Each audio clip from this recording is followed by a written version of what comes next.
Candidate आप लोग कैसे हैं। मैं आशा करता हूं कि आप लोग अच्छे हों। तो चलिए हम लोग वीडियो की शुरुआत करते हैं। वीडियो की शुरुआत करने से पहले मैं आप लोग से यही बोलता हूं, जो लोग चैनल पर पहली बार विजिट किए हैं आप लोग सिंपली चैनल को जरूर सब्सक्राइब कर लीजिएगा। सब्सक्राइब करने से आप बेल नोटिफिकेशन को दबाना मत भूलिएगा, ताकि आपको वीडियो की लेटेस्ट इन्फॉर्मेशन मिलती रहे। और टेलीग्राम चैनल को भी आप लोग जरूर ज्वाइन कर लीजिएगा। वीडियो के डिस्क्रिप्शन बॉक्स पर टेलीग्राम चैनल की लिंक मिल जाएगी, आप लोग वहाँ से टेलीग्राम चैनल को ईजिली ज्वाइन कर सकते हैं। और वीडियो की शुरुआत करने से पहले मैं आप लोग से यही बोलता हूँ, आप लोग वीडियो को पूरी तरह से वॉच करिएगा, ताकि आप लोग को इस पर्टिकुलर इन्फॉर्मेशन के लिए कोई दूसरी वीडियो को देखने की आवश्यकता ना हो। तो मेक श्योर आप लोग वीडियो के लास्ट तक जरूर बने रहिएगा। तो चलिए बिना किसी देरी के हम लोग वीडियो की शुरुआत करते हैं। तो यहाँ पर आप लोग सिंपली पढ़ सकते हैं कि एक न्यूज आई हुई है। अब न्यूज क्या है, तो बेसिकली ये जो वीडियो रहने वाली है, जो वर्ग 1 में जो भी मेरिट होल्डर्स हैं उनके लिए है, जो 18 वाले EWS के कैंडिडेट हैं उनसे रिलेटेड ये न्यूज रहने वाली है। तथा साथ में जो पद वृद्धि को लेकर अभी जो इशू चल रहा है उसी से रिलेटेड यहाँ पर एक आर्टिकल है। ठीक है, तो आप लोग वीडियो को पूरी तरह से वॉच करिएगा। तो यहाँ पर आप लोग सिंपली पढ़ सकते हैं कि मध्य प्रदेश की स्कूल शिक्षा का हाल, स्कूलों में शिक्षक के ना होने से बेहाल है। सरकारी स्कूलों को विश्व स्तरीय बनाने के दावे भले ही शासन द्वारा समय समय पर किए जाते हैं, मगर हकीकत में बिना शिक्षकों के स्कूल कैसे होंगे, इसका अंदाजा लगाया जा सकता है। ठीक है, स्कूल शिक्षा विभाग और आदिम जाति कल्याण विभाग द्वारा सरकारी स्कूलों में गुणवत्तापूर्ण शिक्षा के उद्देश्य से 1 वर्ष पूर्व मध्य प्रदेश उच्च माध्यमिक शिक्षक चयन परीक्षा 2023 का आयोजन किया गया था, जिसके माध्यम से 8720 उच्च माध्यमिक शिक्षकों का चयन किया जाना था। परंतु 1 साल बीत जाने के बाद भी इन शिक्षकों को आज तक स्कूल नसीब नहीं हो सका है। ठीक है, इस परीक्षा का परिणाम ही 6 माह बाद 20 फरवरी को जारी किया गया, और तब से लेकर आज तक यह चयनित शिक्षक नियुक्ति की आस लगाए बैठे हैं। इनकी नियुक्ति को लेकर कोई फिक्र शासन के नुमाइंदों या फिर विभागीय अधिकारियों को नहीं है, और स्कूलों में शिक्षकों को इंतजार करे बच्चों के भविष्य की चिंता है, ना ही 2-2 परीक्षा पास कर रहे चयनित हुए शिक्षकों को नियुक्ति देने की सरकार को। ठीक है, इससे बड़ी विडंबना क्या होगी कि चयनित शिक्षक 5 माह पूर्व चयन के बाद से नियुक्ति की आस में अभी भी बैठे हुए हैं।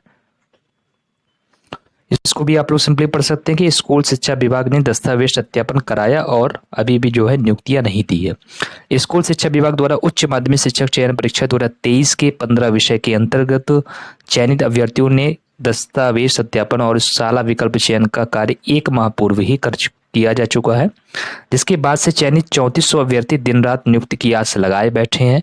लोक शिक्षण संचालनालय द्वारा इन अभ्यर्थियों को नियुक्ति पत्र जारी न करने से वह आए दिन भोपाल कार्यालय के चक्कर काटते और ज्ञापन देते नजर आते हैं, मगर उनकी फिक्र किसी को नहीं जान पड़ती है। ठीक है, इसको भी आप लोग सिंपली पढ़ सकते हैं कि मुख्यमंत्री के नवाचार को स्कूल शिक्षा विभाग दिखा रहा ठेंगा।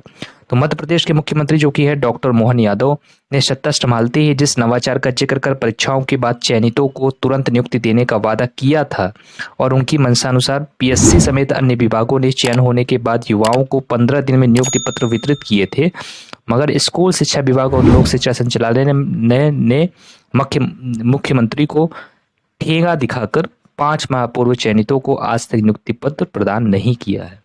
आप लोग को भी पता होगा कि मध्य प्रदेश के जो मुख्यमंत्री जी है तुरंत 15 दिन से नियुक्ति पत्र उन्होंने वितरित कर दिया था, बस जो DPI है और लोक शिक्षा संचालनालय ने है वो उनकी सभी जो नीतियों को ठेंगा दिखाया हुआ है, और अभ्यर्थियों द्वारा आए दिन कई बार मुख्यमंत्री जी, शिक्षा मंत्री जी, आयुक्त को ज्ञापन सौंपकर नियुक्ति आदेश जारी करने की मांग की गई है, लेकिन विभाग और सरकार इस पर कोई ठोस कदम नहीं उठा रहे हैं। ठीक है, तो बेसिकली यहाँ पर इस आर्टिकल से समझ में यही आया है कि सरकार अपने वादे कर रही थी, बट जो DPI है और लोक शिक्षा संचालनालय है उनके द्वारा कोई ठोस एक्शन नहीं लिया गया है। बात करते हैं कि विभाग और सरकार इस पर कोई ठोस कदम अभी भी नहीं उठा रहे हैं, और यहाँ पर जो मीडिया की अपडेट है उसका जो मेन केंद्र बिंदु है वो 2023 में जो DPI में जो मेरिट में जिनका नेम है उन अभ्यर्थियों की नियुक्तियों को लेकर है। हालांकि इसमें ट्राइबल डिपार्टमेंट को भी कंप्लीट कवर किया गया है, जिसका दस्तावेज सत्यापन की प्रक्रिया भी अगस्त में शुरू होने वाली है। लेकिन बात यहाँ पर यह है कि यह वहाँ पूरे मेरिट होल्डर को लेकर के बात की जा रही है, और सबसे बड़ी चीज़ यह है कि एक बार को अगर इनका दस्तावेज सत्यापन हो चुका है तो जाहिर सी बात है कि अगर वह किसी भी अन्य रोजगार में अगर लगने की कोशिश भी करेंगे तो उनको रोजगार देने वाला युक्ता होगा। अगर तो जो बेसिकली यहाँ पर जो समस्या यही है कि अगर वो अपना कुछ भी निजी संस्था या निजी व्यवसाय की मैं अगर बात करता हूँ, उनके मन में सबसे पहला प्रश्न यही खड़ा होगा, क्योंकि उनका चयन ऑलरेडी हो चुका है और जिस दिन उनके पास ज्वाइनिंग लेटर आ जाएगा तो उनको फिर से उस पर्टिकुलर संस्था को छोड़नी पड़ेगी। इस वजह से उनके पास एक रोजगार की समस्या अभी भी सबसे बड़ी खड़ी हुई है। मतलब यह इस समय यह है कि उनको नियुक्ति मिल रही है और ना ही वो किसी निजी संस्था में अपनी सेवा दे सकने के लायक हो रहे हैं। तो कुल मिला के वो बीच मझधार में भी फंसे हुए हैं। तो इस टाइम पे जो कि काफ़ी कष्टकारी होता है किसी भी व्यक्ति के लिए, क्योंकि आजीविका का प्रश्न सबसे बड़ा होता है, कईयों के साथ बड़ी समस्याएं होती हैं। तो ये सब चीज़ें अगर नियुक्ति मिल जाती तो उनको वो अपने रोजगार में लग जाती और उनकी आजीविका जो है शुरू हो जाती और सब चीज़ें आराम से उनकी चलने लगती। लेकिन अब चूंकि ये सब जो समस्याएं आ रही है, उनको नियुक्ति पत्र भी नहीं मिल रही है और वो अपना व्यवसाय भी नहीं कर पा रहे हैं, तो जितने भी कैंडिडेट है वो प्रयास में लगे हैं कि उनको नियुक्ति पत्र एटलीस्ट मिल जाए। ठीक है, तो कहने का मतलब है इसी वजह से सबसे ज़्यादा प्रॉब्लम हो रही है। अब इस पूरे न्यूज लेटर में पूरी चीज़ें कवर की गई है, लेकिन एक चीज़ को जरूर इसमें छोड़ा गया है, वह यह है कि जो मामला है वह माननीय उच्च न्यायालय में स्थित हो चुका है, जिस वजह से अभी भी समस्याएं आ रही है। और जो उसकी जो नेक्स्ट डेट है वो 12 अगस्त को दी गई है। तो उसमें जो भी डिसीजन होगा वह सब आपको वहाँ पर पता ही चल जाएगा। अब यहाँ पर बात करते हैं कि तो बेसिकली जो ये मामला है वो उच्च न्यायालय में इसमें कुछ ऐसा है कि 2018 के जो भी ईडब्ल्यूएस के कैंडिडेट हैं उनको द्वारा ये चीज़ें, मतलब वह चाहते हैं कि उनकी जो वैकेंसी है 839 पोस्ट की, वो वैकेंसी उनको मिल जाए और उनकी जो भी पोस्ट है वो उनको दे दी जाए। ठीक है, और इसको लेकर वो सिंगल बेंच में एक उनके फेवर में डिसीजन भी आ चुका है और उसके बाद जो डबल बेंच में रिट अपील हुई है वह मध्य प्रदेश गवर्नमेंट के द्वारा किया गया है। ठीक है, वहाँ पर उनको स्टे देकर के 23 वालों को नियुक्ति दी जाए। तो यहाँ पर एक टेक्निकल पॉइंट ये सुनने में आ रहा है कि जो डिपार्टमेंट है वो डीपीआई है, उनके द्वारा ये तर्क रखा गया है कि जो हमने 18 की वैकेंसी में जो ईडब्ल्यूएस के कैंडिडेट के द्वारा वहाँ पर याचिका लगाई गई थी, मतलब ईडब्ल्यूएस के कैंडिडेट ये बोलते हैं कि वहाँ पर 2 काउंसलिंग कराई गई है, first counselling and second counselling. जो सुनी सुनाई बातें हैं मैं वो आप लोग को बता रहा हूँ और कन्फर्मेशन तो नहीं है, क्योंकि यह अभी सुनने में आया है और न्यायालय में भी अभी विचाराधीन है, तो उसमें बहुत ज़्यादा बात हो भी नहीं सकती और ज़्यादा मुझे भी इसके बारे में ज़्यादा कन्फर्मेशन की जानकारी नहीं है। इस विषय में ज़्यादा कायदे से बस इतना समझ में आया कि कुछ ऐसी बातें हैं कि मतलब 2 काउंसिलिंग को लेकर के अभी भी जो है मैटर वहाँ पर चल रहा है।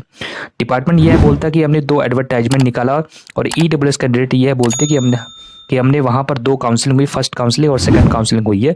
तो उस परे लेकर उस पॉइंट पर बात अभी भी फंसी हुई है। अगर माननीय न्यायालय उसको 2 काउंसलिंग मान लेते हैं तो फर्स्ट एंड सेकंड तो फिर वह मामला ईडब्ल्यूएस के फेवर में आ जाएगा, और अगर माननीय न्यायालय उसको first advertisement and second advertisement मान लेते हैं तो फिर डीपीआई के फेवर में जाएगा। तो वो तो जब कोर्ट डिसाइड करेगा तभी वो बात समझ में आएगी। तो बेसिकली जो है कहने की बात यही है कि जो हाई कोर्ट है, अब देखते हैं क्या डिसीजन देता है, वो आगे ही जाकर पता चलेगा। तो यहाँ पर एक पॉइंट यह है कि अब जो लास्ट पॉइंट है वो बच गया पोस्ट इंक्रीज को लेकर। तो यहाँ पर पोस्ट इंक्रीज के लिए एक पॉइंट यहाँ पर खड़ा होने वाली बात है कि जो 2018 के जो ईडब्ल्यूएस के कैंडिडेट है उनके फेवर में अगर डिसीजन जाता है तो जाहिर सी बात है कि जो वेटिंग है वह और ज़्यादा बढ़ जाएगी और मेरिट और ज़्यादा कम हो जाएगी।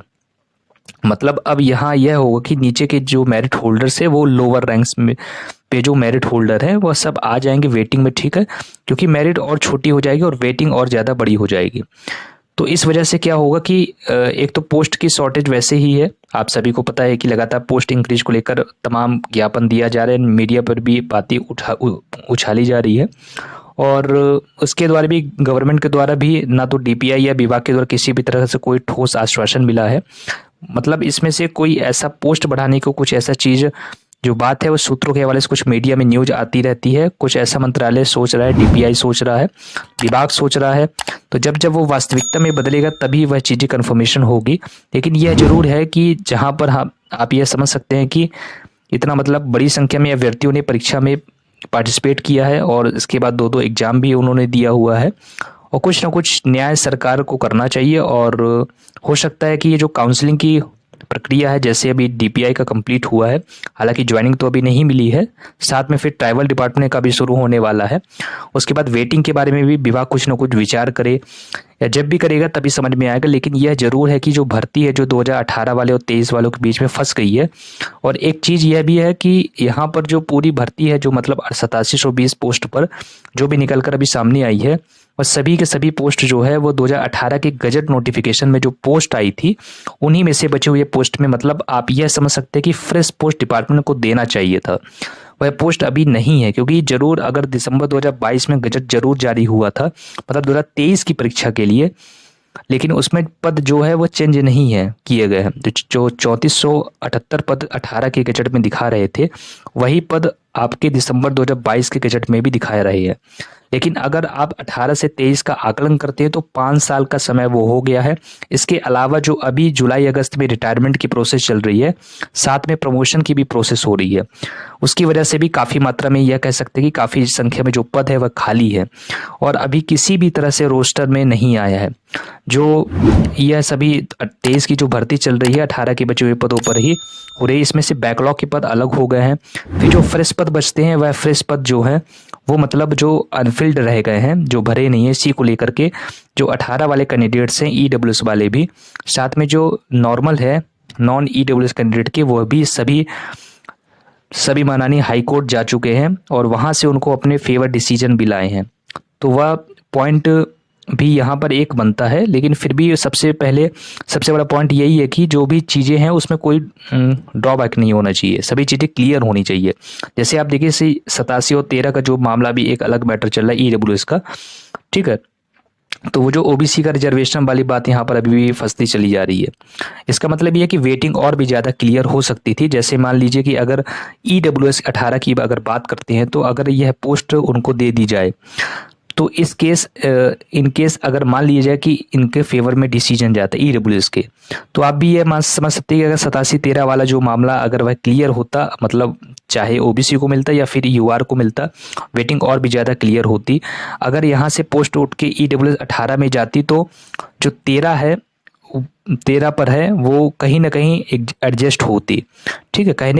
कहने का मतलब ये कि वेटिंग क्लियर होती, चाहे वह किसी भी कैटेगरी में होती, लेकिन वेटिंग क्लियर यहाँ पर होती, रोजगार लोगों को यहाँ पर मिलता और ज़्यादा से ज़्यादा जो भी परेशान है कैंडिडेट से वो चीज़ें ना होती। कहने का मतलब यही है कि यहाँ पर कई तरह से मोर्चे खुले हुए हैं, एक भर्ती को लेकर के और दूसरा ईडब्ल्यूएस 18 का वाला मैटर आ गया है और 87-13 वाला भी मैटर है, पोस्ट इंक्रीज का मैटर चल रहा है और यहाँ पर जो मेरिट है उनकी ज्वाइनिंग का मैटर भी अभी चल रहा है। तो चारों तरफ से पूरी भर्ती है वो यहाँ पर फंसी हुई है और इसमें चाहिए यह है कि जो स्टेटस को जो जल्दी से जल्दी निराकरण हो और चीज़ें लाइन पर हो और सभी के हितों की चीज़ें यहाँ पर होनी चाहिए। तो थोड़ा सा वेट आप करिए। उम्मीद यह है कि अगस्त में आप कह सकते हैं कि लास्ट अगस्त तक जो डेट इंक्रीज नहीं होती है, ज्वाइनिंग की प्रक्रिया भी शुरू हो सकती है। उसके साथ अगर ज्वाइनिंग अल्टीमेटली मिलना ही चाहिए। अगर 18 के फेवर में मामला आता है और 848 पोस्ट ही कम होगी तो 23 वालों के लिए मतलब लोअर जो कैंडिडेट्स उनकी वेटिंग में प्रभाव पड़ेगा। लेकिन जो टॉप में जिनकी मेरिट मतलब शुरू के जो फर्स्ट सेकंड थर्ड या टॉप 10-20 है कि अगर मैं बात करूँ तो उनको कोई दिक्कत नहीं होने वाली, ठीक है। तो दोनों ही केसेस में चाहे इधर हो जाए चाहे मामला चाहे उधर हो जाए, ज्वाइनिंग लेटर तो मिलना है, ठीक है, क्योंकि इसमें अब कोई रोक नहीं सकता है। हाँ ये है कि अगर 18 के फेवर में आता है तो थोड़ा सा कम ज्वाइनिंग लेटर मिलेगा और अगर 18 के फेवर में नहीं जाता है तो पूरा का पूरा मिलेगा। लेकिन 18 वाले जो कैंडिडेट्स हैं उनके साथ भी थोड़ा सा मतलब यह है कि अगर फर्स्ट, अब देखिए उनके साथ यह मैटर हो गया था कि फर्स्ट काउंसिल में ईडब्ल्यूएस की जो सीट्स थी, मतलब जो उनके जो क्वालिफाइंग मार्क्स था उनको 90 मार्क्स ही रखा गया था सेकेंड में। जब इसको सेकेंड एडवर्टाइजमेंट विभाग बोल रहा था तो उसमें उनको 75 किया था, ठीक है। तो इसी चीज़ों को लेकर वहाँ पर मैटर फंसा हुआ है। तो अब देखिए इसमें माननीय हाई कोर्ट ने क्या डिसीजन लेते हैं। तो बेसिकली ये थी यहाँ पर पूरी इन्फॉर्मेशन। आई होप आप लोग को वीडियो पसंद आई होगी। वीडियो पसंद आती तो इस वीडियो को लाइक जरूर कर दीजिए। चैनल को पर पहली बार विजिट किया तो चैनल को सब्सक्राइब जरूर कर लीजिए। बेल नोटिफिकेशन को दबाना मत भूलिएगा इसी प्रकार की यूजफुल कंटेंट के लिए। इस वीडियो में ज़्यादा से ज़्यादा लोगों के साथ शेयर कर दिए ताकि उन तक भी ये पूरी इन्फॉर्मेशन पहुँच जाए। इसी प्रकार अपनी वीडियो को मैं समाप्त करना चाहता हूँ। जय हिंद, वंदे मातरम।